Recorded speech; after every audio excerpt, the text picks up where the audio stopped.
What is going on, guys? Welcome to another video. We're going to be getting into the 4 things that I have learned from trying to build mass and be a runner. Let's get into it. First up, 5-mile run.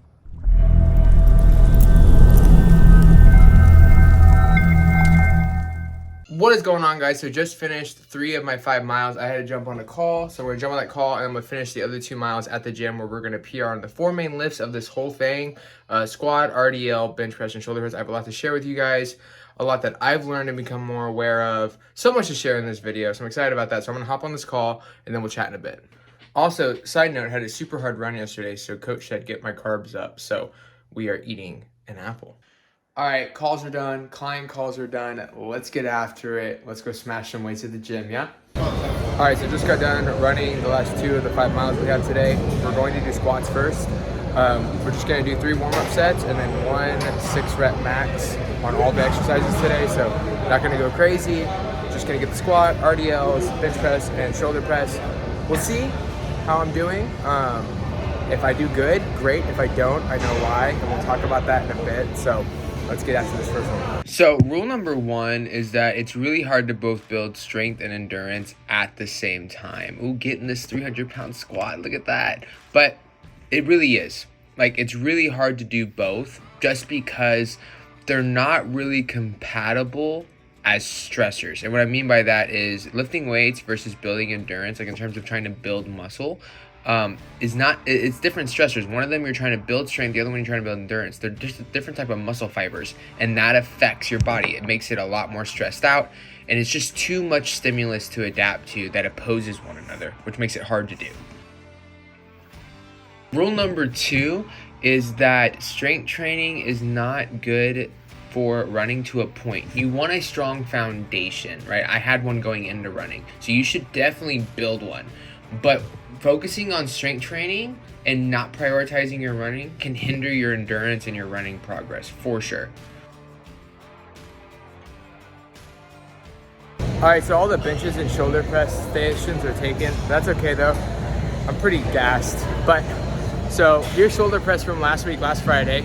I did 85-pound dumbbell, so it was a 40-pound PR from where I started this 90 days at. And then I don't have it on camera for the bench press, but I got 260 for 6, which when I started it was 235. So I had to take my word for it because I didn't get it on camera. But all in all my lifts went up with at least 20 pounds. So you could definitely build muscle and run.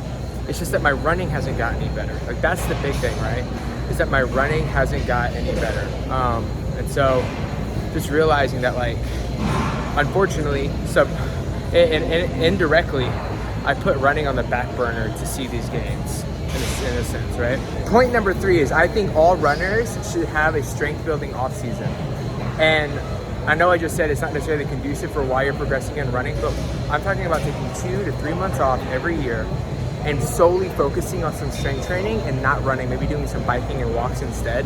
What it's gonna do is, 1, it's gonna give your joints and everything a break from the stress that running causes, but also it's gonna let you grow bone density and grow muscle and work on building a sturdier body so that when you get back into running for the running season that you have, you're more resilient, you can handle more, you can go farther, you can run faster.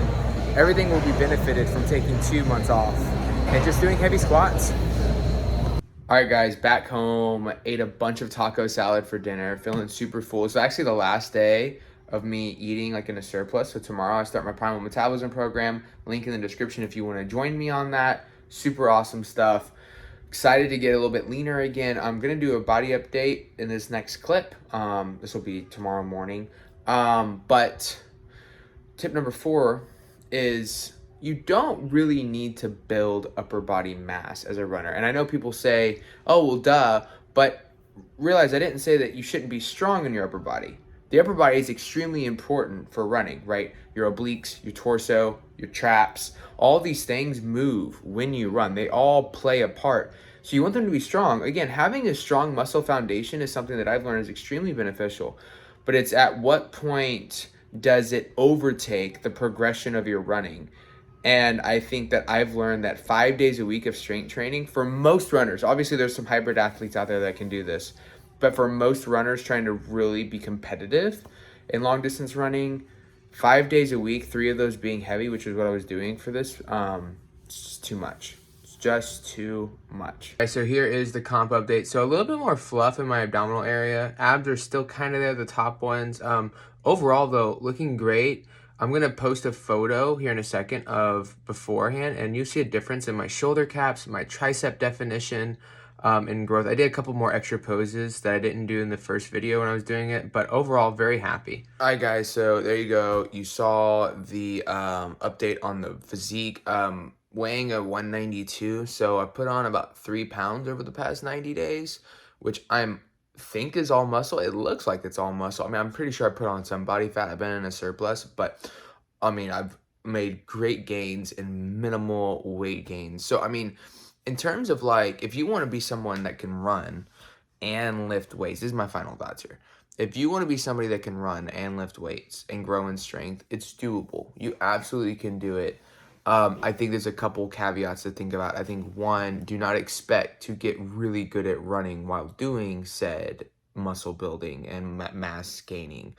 And also expect your body to be extremely stressed, and you're going to be sore and you're not going to feel good some days, because there's a lot going on and your body's having to adapt, and which is why I made rule 3 of the 4 rules of the video, because I think it's important to build a foundation, but know its place and know how to categorize it and how to prioritize it in certain seasons of life so that you can get the most out of both, especially if you're a runner and you're trying to be competitive in running. Knowing where strength training plays a role is super important. And knowing when to go from maintaining muscle mass and ligament and joint strength to trying to put on muscle mass, and how that affects your running and your overall workout routine, diet regimen, all that stuff. So I hope you enjoyed the video. Please put questions and comments in the comment section, and I look forward to talking to you in the next one.